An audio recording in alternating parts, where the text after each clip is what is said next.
চাইলেই কি প্রধানমন্ত্রী নরেন্দ্র মোদীর সুরক্ষা বলয় ভেদ করা যায়? কেন এই প্রশ্নটা হঠাৎ করে করছি? কারণ গোটা বিশ্বের যেমন যুদ্ধবিধ্বস্ত পরিস্থিতি, ঠিক সেখানে একাধিক প্রভাবশালী দেশ কিন্তু নিজেদের বিরুদ্ধে যুদ্ধ ঘোষণা করে দিয়ে বসে আছে। ভারতবর্ষেরও শত্রু কম নেই। একদিকে যেমন পাকিস্তান, অন্যদিকে চীন, কিংবা নিচের দিকে শ্রীলঙ্কা বা বাংলাদেশ। ভারতবর্ষের সাথে বর্তমানে প্রতিবেশী দেশগুলোর সম্পর্ক খুব যে মসৃণ গতিতে চলছে তা কিন্তু বলা যায় না। কিন্তু মোদীকে আক্রমণ করা বা নরেন্দ্র মোদী অবধি পৌঁছানোকে এতটাই সহজ? ঠিক কেমন ভাবে সাজানো হয়েছে নরেন্দ্র মোদীর সম্পূর্ণ সিকিউরিটি সিস্টেম? এই সকল অজানা তথ্যই আজকে আমি ভিডিওতে আপনাদেরকে জানাবো। আপনারা দেখছেন দ্য ইন্ডিপেন্ডেন্ট নেটওয়ার্ক।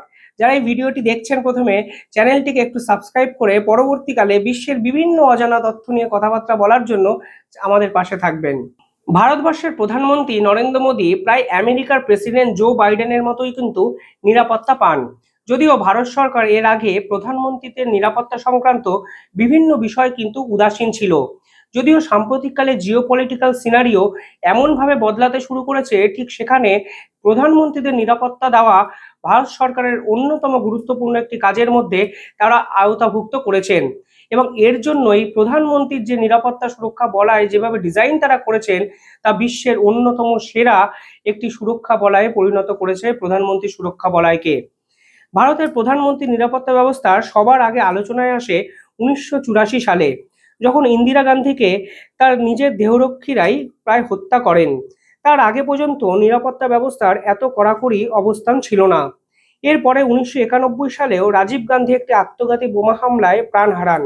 এই দুর্ঘটনার পর থেকেই ভারতীয় প্রধানমন্ত্রী নিরাপত্তার ক্ষেত্রে সরকারের মনোভাব আরও বেড়ে গেছিল।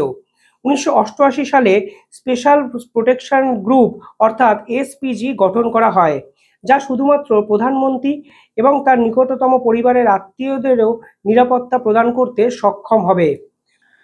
প্রধানমন্ত্রী নিরাপত্তার সব থেকে বড় দায়িত্ব থাকে এসপিজি গ্রুপের। এই এসপিজি কমান্ডাররা কিন্তু প্রধানমন্ত্রীকে 24 ঘন্টা ঘিরে রাখে। এসপিজি অত্যাধুনিক বুলেট প্রুফ জ্যাকেট ব্যবহার করে এবং উচ্চ ক্ষমতা সম্পন্ন রাইফেল এবং স্নাইপার গুলি তাদের কাছে যেমন আছে, ঠিক সেভাবে এরা রাইফেল এবং স্নাইপার গুলিকেও প্রতিরোধ করতে পারে বুলেট প্রুফ জ্যাকেটের দ্বারা। এরা অ্যান্টি ব্যালিস্টিক সেল ব্যবহার করে, যা গুলি এবং বোমা দুই আঘাত কিন্তু প্রতিরোধ করতে পারে। এছাড়া আর্মড ভেস্ট এবং হেলমেট ব্যবহার করেন এসপিজি সদস্যরা, যা বিস্ফোরণ এবং গুলির আঘাত থেকে মাথাকে রক্ষা করে। আর্মড ভেস্টগুলো হালকা কিন্তু শক্তিশালী সুরক্ষা প্রদান করতে সক্ষম। প্রধানমন্ত্রী সবসময় বুলেট প্রুফ গাড়িতে চলাফেরা করেন। এই গাড়ি অত্যন্ত সুরক্ষিত, যা শুধু গুলি প্রতিরোধ করতে নয়, সামরিক এবং রাসায়নিক বিভিন্ন বোমার হামলাও কিন্তু প্রতিরোধ করতে পারে। প্রধানমন্ত্রীর জন্য প্রধানত ব্যবহৃত হয় BMW 7 সিরিজ, রেঞ্জ রোভার সেন্টাইন এবং টয়োটা ল্যান্ড ক্রুজার। পাশাপাশি হ্যান্ড হেল্ড ডিভাইস এবং বিশেষ যোগাযোগ ব্যবস্থাও কিন্তু এসপিজি বাহিনীর কাছে থাকে, যা স্যাটেলাইটের মাধ্যমে যুক্ত থাকে। এটি অত্যন্ত সুরক্ষিত এবং এনক্রিপ্টেড চ্যানেল ব্যবহার করে তৈরি করা হয়, যা কোনো ধরনের আক্রমণ থেকে প্রধানমন্ত্রীকে 24 ঘন্টা কিন্তু সুরক্ষিত রাখে। পরবর্তীকালে একটি বায়োমেট্রিক এবং ফেসিয়াল যে রেকগনিশন, এই সফটওয়্যারও কিন্তু প্রধানমন্ত্রী সুরক্ষা বলয়ে আছে, যেখানে এসপিজি ফেসিয়াল রিয়াকশন সিস্টেম ব্যবহার করে অজানা কোনো ব্যক্তিকে সহজেই শনাক্তকরণ করতে পারে।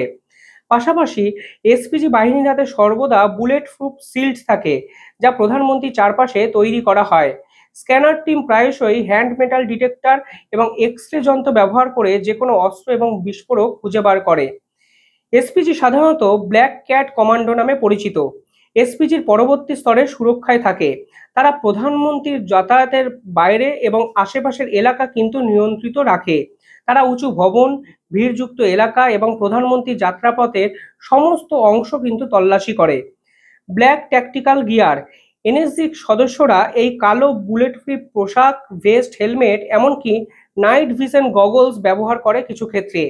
তাদের কাছে অত্যাধুনিক আগ্নেয়াস্ত্র থাকে, যেমন HK-MP5 সাবমেরিন গান এবং অ্যান্টি টেরোরিজম অস্ত্র।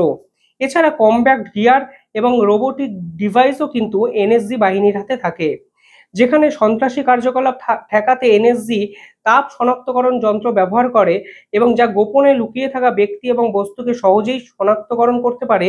এরকমই ডিভাইস কিন্তু এনএসজি প্রধানমন্ত্রী সুরক্ষা বলয়ে বিভিন্ন ক্ষেত্রে ব্যবহার করেন। আমাকে অনেকে প্রশ্ন করেন, প্রধানমন্ত্রীকে দেশের নিরাপত্তা দেয় এনএসজি এবং এসপিজির কমান্ডাররা। কিছু ক্ষেত্রে আধা সামরিক বাহিনীও প্রধানমন্ত্রীর নিরাপত্তা কিন্তু সুরক্ষিত করেন। কিন্তু প্রধানমন্ত্রী যে বিমানে করে বাইরে যান, অর্থাৎ দেশ বিদেশে যান, তখন তো এনএসজি কমান্ডার বা এসপিজি কমান্ডাররা থাকে না। তার জন্য প্রধানমন্ত্রী ঠিক কেমন সুরক্ষা বলয় ব্যবহার করেন? আপনারা জানলে অবাক হবেন, প্রধানমন্ত্রী এয়ার ইন্ডিয়ার যে বিমান ব্যবহার করেন সেটাও কিন্তু সম্পূর্ণভাবে বুলেট প্রুফ এবং মিসাইল প্রতিরোধকারী। প্রধানমন্ত্রী যখন ভ্রমণ করেন তখন ব্যবহার করা হয় বুলেট প্রুফ এবং মিসাইল প্রতিরোধকারী এয়ার ইন্ডিয়া ওয়ান বিমান। এই বিমানে থাকে অত্যাধুনিক স্যাটেলাইট যোগাযোগ ব্যবস্থা এবং ইলেকট্রনিক যুদ্ধ প্রতিরোধ করতেও কিন্তু এই বিমানটি সক্ষম। বিমানের কেবিন সম্পূর্ণরূপে বুলেট প্রুফ, যা প্রধানমন্ত্রীর সুরক্ষাকে নিশ্চিত করে। এছাড়া এয়ার ইন্ডিয়া ওয়ান বিমান ইলেকট্রনিক আক্রমণ, সাইবার আক্রমণ বা মিসাইল হুমকিও কিন্তু প্রতিরোধ রক্ষা করতে পারে। প্রধানমন্ত্রী নিরাপত্তা সাইবার সুরক্ষাও একটি অত্যন্ত গুরুত্বপূর্ণ বিষয় ভারতের কাছে। এসপিজির পাশাপাশি প্রধানমন্ত্রী তথ্য এবং যোগাযোগ সুরক্ষা রাখার জন্য বিশেষ সাইবার সুরক্ষা দল সর্বদা সতর্ক থাকে। প্রধানমন্ত্রী সমস্ত যোগাযোগ এনক্রিপ্টেড চ্যানেলের মাধ্যমে হয়, যা হ্যাকিং বা সাইবার আক্রমণ প্রতিরোধ করতে পারে ভীষণ মাত্রায়। এই দলটি প্রধানমন্ত্রী এবং তার দপ্তরের যোগাযোগ, ইমেল এবং অন্যান্য তথ্যগুলোর উপর সর্বদা নজর রাখে, যাতে কোনো ধরনের তথ্য ফাঁস না হয়ে যায়। মনে রাখতে হবে, আধুনিক সময়ে সাইবার সিকিউরিটি একটা অত্যন্ত গুরুত্বপূর্ণ একটা বিষয়। ঠিক সেখানে ভারতীয় প্রধানমন্ত্রীর এই যে সিকিউরিটি সিস্টেম, এই সিকিউরিটি সিস্টেমের অন্যতম পার্ট হিসাবে সাইবার সিকিউরিটিকেও গুরুত্ব দেওয়া হয়েছে। অর্থাৎ যদি সড়ক পথে দেখেন, সেই সড়ক পথে যেমন এনএসজি কমান্ডাররা প্রধানমন্ত্রীকে সুরক্ষিত রাখেন, ঠিক সেরকম ভাবে বিমানপথও বুলেট প্রুফ জ্যাকেট দ্বারা বানানো এবং এয়ার ইন্ডিয়া ওয়ান বিমান অত্যন্ত গুরুত্বপূর্ণ একটা সুরক্ষা বলয় বেষ্টন তৈরি করে, যা মিসাইলকেও প্রতিরোধ করতে পারে।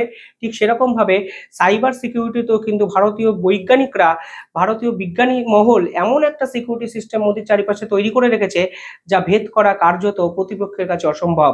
কেমন লাগলো এই তথ্য সম্পর্কে আপনারা নিঃসন্দেহে কমেন্টে জানাবেন এবং চ্যানেলটি ভালো লাগলে একটু সাবস্ক্রাইব করে দেবেন। ধন্যবাদ।